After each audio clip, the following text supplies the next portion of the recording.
Eu cheguei no Brasil com 2 anos, eu saí do Irã com 40 dias, mas a gente ficou no Paquistão por 2 anos na sede da ONU, aí a gente veio pra cá e praticamente também já envelhei desde então.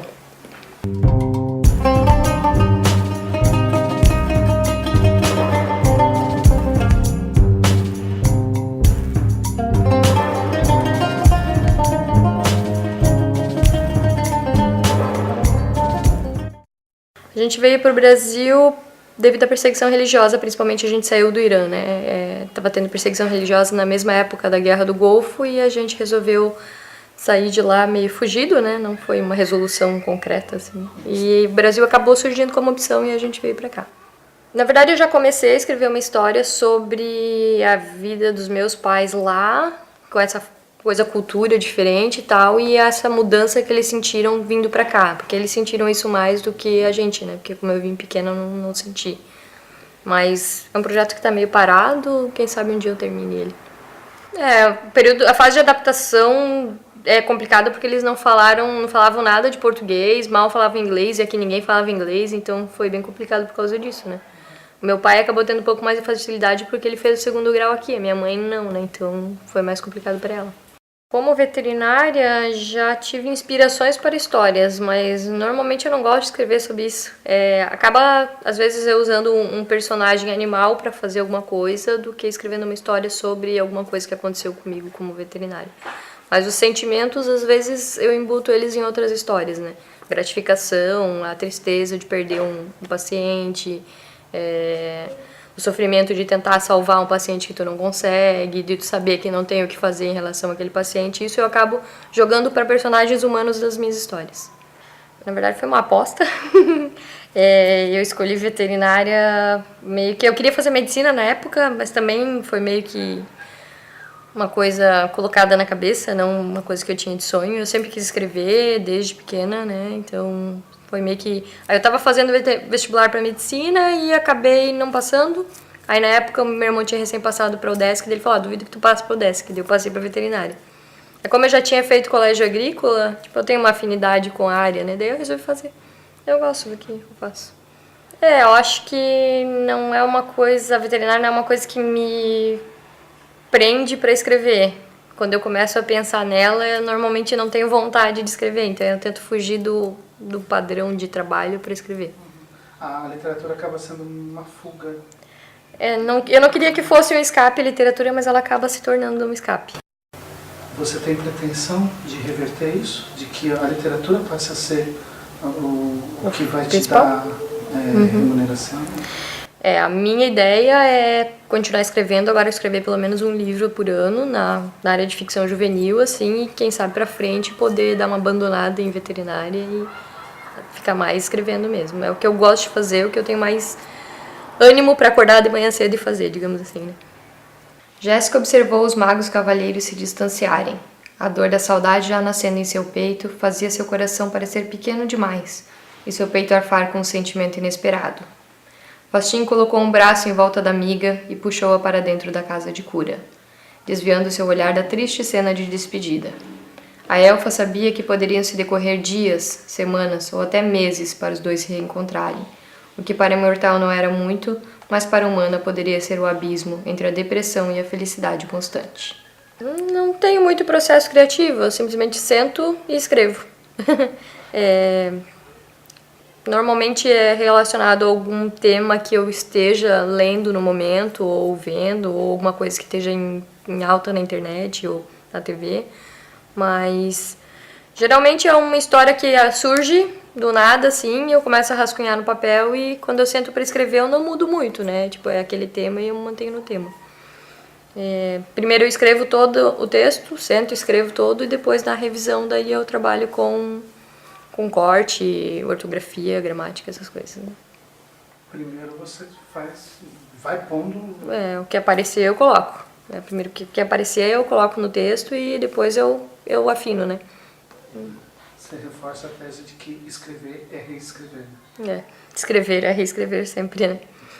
Eu acho que as pessoas escrevem melhor quando elas escrevem todo dia. Eu tô meio indisciplinada no momento, eu consigo escrever mais no final de semana, mas quando tu escreve todo dia, o processo literário se torna mais fácil e tu não precisa sofrer tanto para ficar achando que tu tem que buscar inspiração. Tu simplesmente senta e escreve, então é mais fácil produzir. Agora eu tô lendo A Torre Negra, de Stephen King, eu tô no primeiro livro, é um pouco diferente do que eu habitualmente leio, eu leio mais fantasia medieval e coisas sobre magia. Tô lendo um livro chamado Mago e tô lendo também, tentando ler Ensaio sobre a Cegueira. São 3 linguagens bem diferentes. Quanto mais diferente acho que a gente lê, melhor a gente cresce na arte de escrever. Se tu só lê uma coisa ou se tu só lê um autor, tu acaba mimetizando ele e isso não é legal pro escritor, né? Eu uso bastante linguagens diferentes, eu treino elas escrevendo contos, né? Os Bárbaros foi um conto que eu escrevi em relação a técnicas de batalha para melhorar a qualidade da escrita da Última Aliança, né? Então, eu escrevi ele, postei ele na internet para ver como era a aceitação e para colegas meus que também leem bastante dizerem, melhor aqui, melhor ali. E ele acabou ganhando um concurso por ser um livro mais lido do mês e eu acabei ganhando a versão impressa, né? Dá para melhorar, ele pode virar um livro, ele tem uma história bacana por trás, mas ele acabou por aí, né? Então talvez um dia eu mude ele, né? Mas por enquanto ele foi só um treinamento para escrever melhor a técnica de batalha que tem na Última Aliança. Pra tu escrever uma cena de batalha tu tem que tentar fazer o leitor se sentir dentro da batalha, como se ele estivesse lutando, para ele sentir a vividez da batalha em si, o sofrimento. No caso, se alguém morrer na batalha ou alguém ficar ferido, tu sentir aquela dor junto com o personagem, né? Então, se tu só mostra a batalha de longe como uma cena normal, tu não tá na carne do personagem lutando, sentindo a dor, o cansaço, a fome, o frio, tu não incorpora esse sentimento de estar ali no meio da batalha, né? Pelo menos é isso que eu gosto de incorporar quando eu tô lendo uma batalha, eu queria incorporar isso nos meus textos também.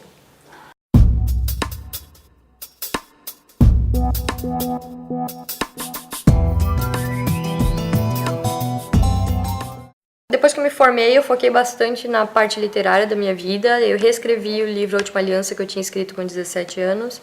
E nessa época que eu estava reescrevendo ele, eu foquei bastante na criação de contos e bastante coisa literária, assim, para reescrever ele de melhor forma, né? Trabalhar a produção, a qualidade de texto, mudar ele um pouco, porque quando eu escrevi ele eu estava muito inspirada em Senhor dos Anéis, então ele saiu muito como Senhor dos Anéis, então eu mudei bastante ele para fazer a edição final, né? Então, eu acredito que naquela época que eu estava reescrevendo ele foi o meu boom literário e depois disso eu parei um pouco, foquei mais na carreira de veterinária e acabei deixando um pouco de lado, né? Mas agora eu quero ver se esse ano eu retomo bastante as atividades.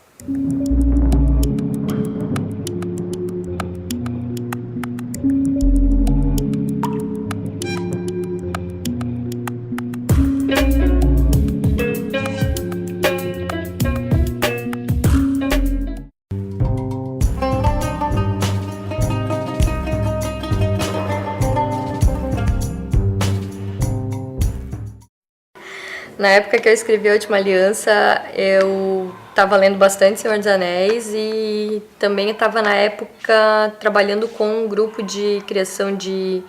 A gente criava como se fosse um jogo, só que ele é um jogo textual na internet, chama Mude Valinor, e a gente ajudava na criação das áreas desse jogo, né? Então, ajudava a escrever o jogo, a criar o jogo, a mudar o jogo. Então, a gente acabou se envolvendo muito com a parte textual, envolvendo o Tolkien mesmo, né? Que a gente usava as frases dele, os cenários dele para criar o jogo. E aquilo acabou crescendo em mim e eu pensei, posso escrever um também.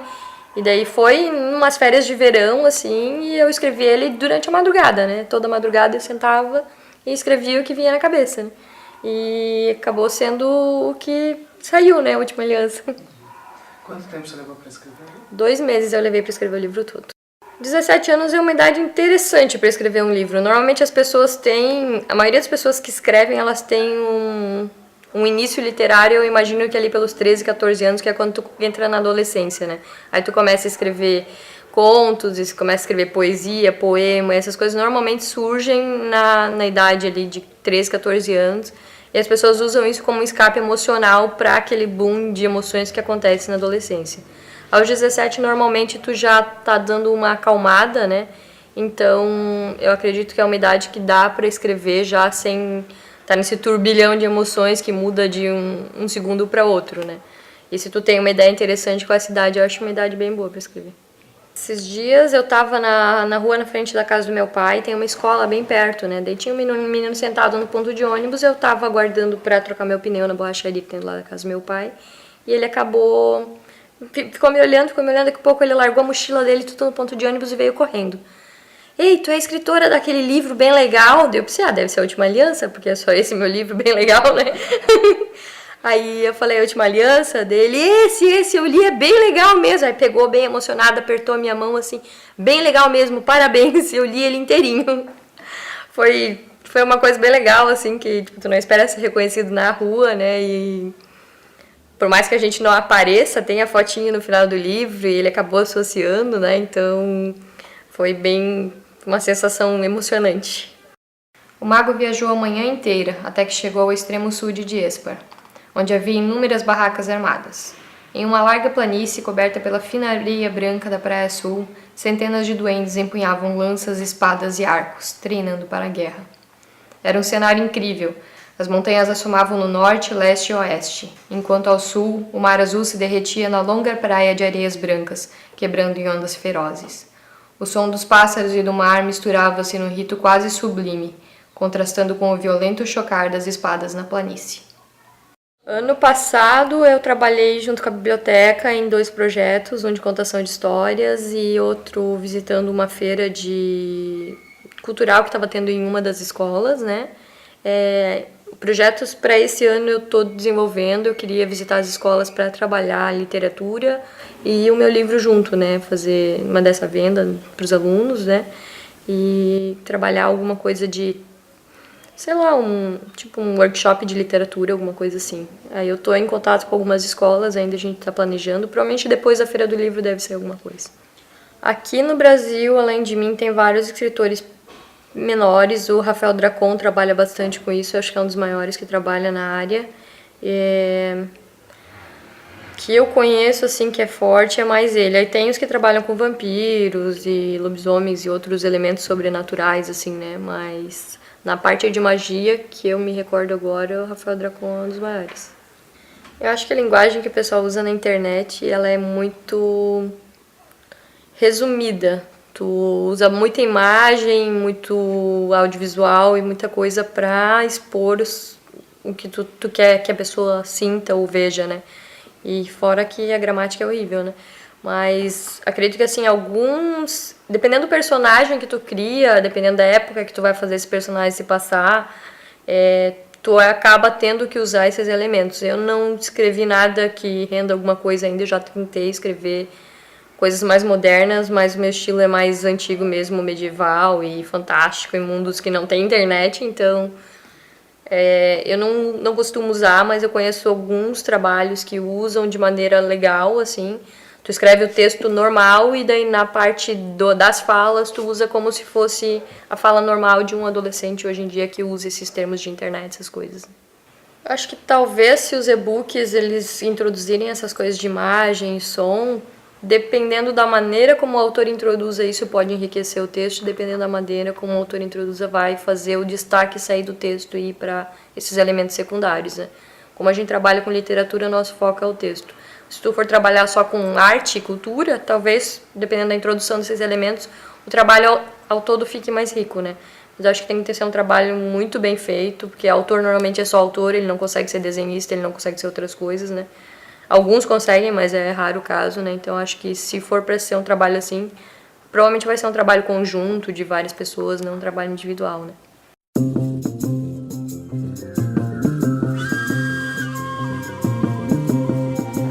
Os Bárbaros, ele é um conto sobre uma cidade que está sendo sitiada em um mundo imaginário e tem navios bárbaros chegando e eles sitiam a cidade e daí tem o general. No caso, digamos que ele é meio que romano, porque eu não identifiquei direito, né? Ele vai tentar salvar a cidade, ele acaba descobrindo uma trama que existe por que os bárbaros estão invadindo a cidade. E, na verdade, é só a guerra em si, a invasão, que é o forte do conto, né? Não os motivos por trás. Tá? Os Bárbaros está na internet, é disponível para literatura sem custo nenhum. Quem quiser ler também pode ficar à vontade.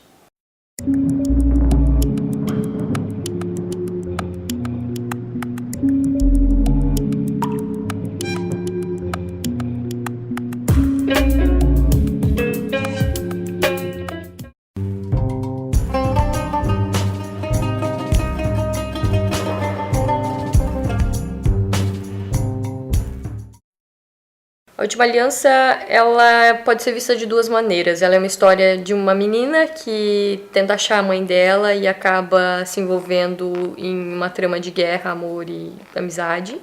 E também pode ser vista da parte mais técnica do negócio, que é uma guerra de disputa entre territórios, que os humanos são mais gananciosos, eles tentam invadir o território dos elfos e acaba gerando uma guerra, só que normalmente sempre tem um poder por trás que se aproveita, e no caso são os bruxos que se aproveitam da guerra dos humanos para destonar toda a população do continente deles, e acaba tendo aliança entre as duas, né? Eu acho legal essa mistura que eu fiz, porque as meninas se identificam mais com a trama da Jéssica, que é a menininha que tá ali atrás da... Menininha não, porque ela tem 17 anos, né? Que tá atrás da mãe dela e tal.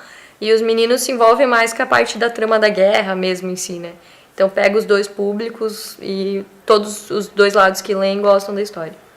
Nesse livro eu trabalho bastante bem e mal, ele é bem dividido, assim, é a última aliança, né? Então a aliança entre os povos, né? Aí tem os povos do bem e tem os povos do mal, e deixa bem visível, assim, que esses aqui são os bonzinhos, eles são ruins, se o ruim dominar não vai ser legal, né? Então tá bem visível isso. Embora o final não seja o que o pessoal espera, ele dá pra ter uma noção de que a vida não é perfeita.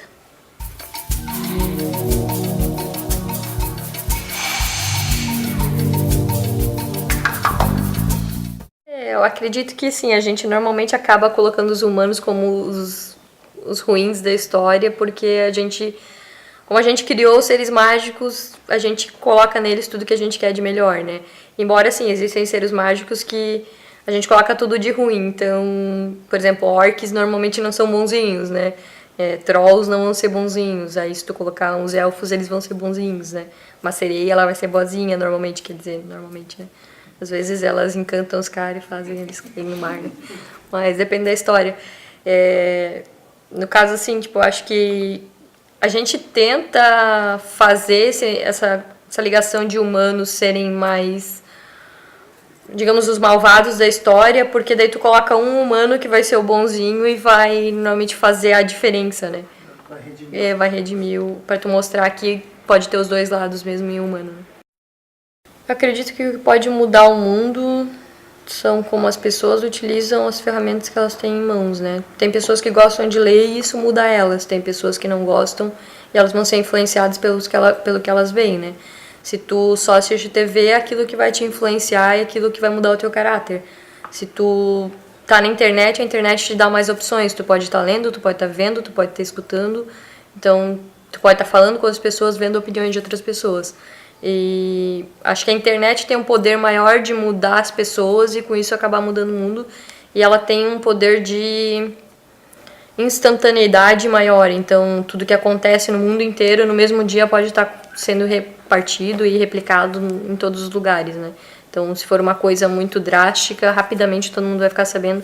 Acho que esse fator tem maior qualidade de mudar o mundo. Mas eu não acredito que seja uma coisa que muda tantas pessoas como um livro. O comandante aproveitou a fresta no ataque e distanciou-se do inimigo que o encarava com ódio. Os pés impulsionaram o corpo em direção ao ataque. Os dois combatentes se jogaram na luta. A espada longa do bárbaro atingiu o flanco do comandante, que apenas arranhou a perna do inimigo. O sangue descia pela ferida, banhando-lhe a perna. O comandante usou todo o fôlego restante para sua tentativa final. A perna descreveu uma rasteira no chão, derrubando o bárbaro ao solo. E ele derrubou-se sobre sua espada, fincando-a no peito do homem. O sangue jorrava de ambas as feridas, empapando o solo. O bárbaro tossiu, afogado no sangue, e morreu. Onde é que o mundo vai parar? É uma pergunta complexa. Eu acho que a gente está destruindo o mundo, se tu pensar em parte ambiental, porque tem um boom populacional muito grande nos últimos 200 anos e a gente não está sabendo lidar com isso. É muita tecnologia e pouca sensibilidade em relação ao que acontece ao planeta, né? Eu sou fã de uma teoria que diz que o planeta tá ali, a gente é só o que tá em cima e daqui a pouco o planeta dá uma chacoalhada e a gente vai tudo embora, né? Então eu acho que ele não se importa muito com a gente, mas se a gente quiser continuar aqui, a gente deve se importar com o mundo. É isso que eu acho. E onde que a Emília quer parar? Onde que eu quero parar? Olha, minha ambição seria escrever mais e mais e mais, né? Agora, se os livros serão aceitos, eu vou ter que ver, né? Por enquanto, da cidade, a Última Aliança está sendo bem aceita. Eu não tenho muita venda nacional, porque não tem parceria comercial com nenhuma grande livraria. Mas eu acho que se tiver, ou a partir do momento que eu lançar o e-book, que ele está em processo de andamento, talvez tenha uma abrangência melhor. Eu tenho 3 projetos que eu estou escrevendo, um pouquinho de cada, assim, mas acredito que até o final do ano algum deles vai sair já. Então, pro ano que vem deve ter coisa nova no mercado já e a ideia é continuar escrevendo. Até o fim da vida. Até o fim da vida.